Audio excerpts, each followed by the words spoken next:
Hello, this is Mayfield. Thank you for tuning in to the broadcast today. I want to talk to you about one of the great men in the Bible by the name of Joseph and his rise to power in Egypt. This is a great story about how the Lord created a nation out of a troubled family. Jacob's family had many problems. Jealousy was at the center of all of their problems.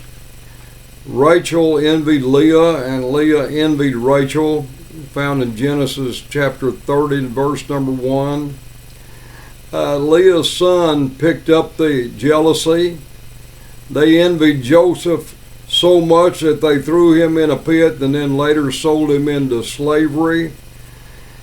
After that, Joseph was sold into slavery. Judah left his family and associated with the Canaanites and married a Canaanite woman. You find that in Genesis 38, 1 through 3. Simeon followed Judah's lead by marrying a Canaanite woman. With all these jealousies and divisions, Jacob's family and the family of God's eternal promises was becoming more and more like the Canaanites. And I want to say this to you this evening.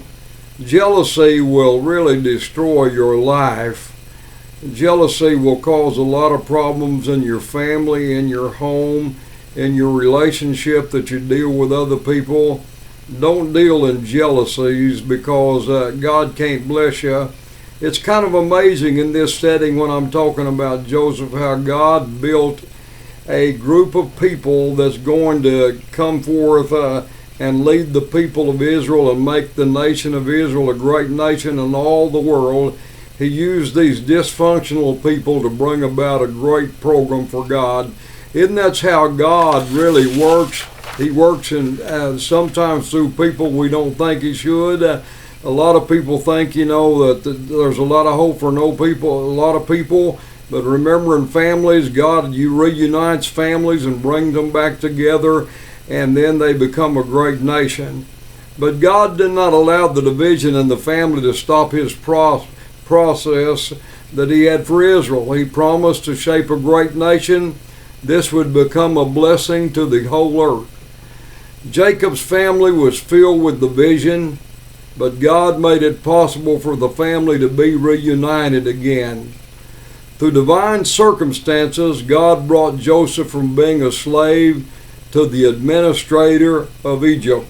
There was only one that was second in command. He was the second in command, and of course Pharaoh led the leadership role, but he chose Joseph because he interpreted a dream and he loved the way he operated, and everything that he said came to pass. There went a great famine throughout the land of Egypt, and Joseph's leadership helped them through this difficult time. He was a great man of wisdom, and Joseph saved the lives of many people because of his wisdom and because of his leadership. But the story does not really end here. God used physical hardships and famine to reunite Israel's family. He used to be called Jacob, but his name was changed to Israel. And we do serve the God of Abraham and Isaac and Jacob. And Jacob as a descendant, and all of his brothers were sorry for their actions after Israel was united again with his son that he thought was dead. It is amazing how God can do great things and reunite people. If you live in a dysfunctional family, or if you got children that are disarray and you're trying to get them to follow God, keep on praying for them. Never give up on them, because God is going to do great things in the life of people. People that pray see action in their life and things that happen.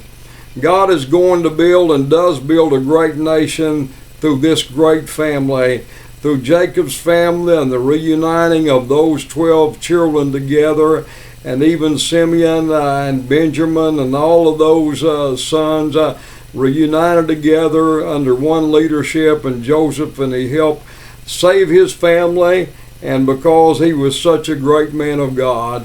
Let us all strive to be of great quality and character like the man of Joseph. This is Raymond Mayfield. I appreciate you listening so much. May God richly reward you and bless you today.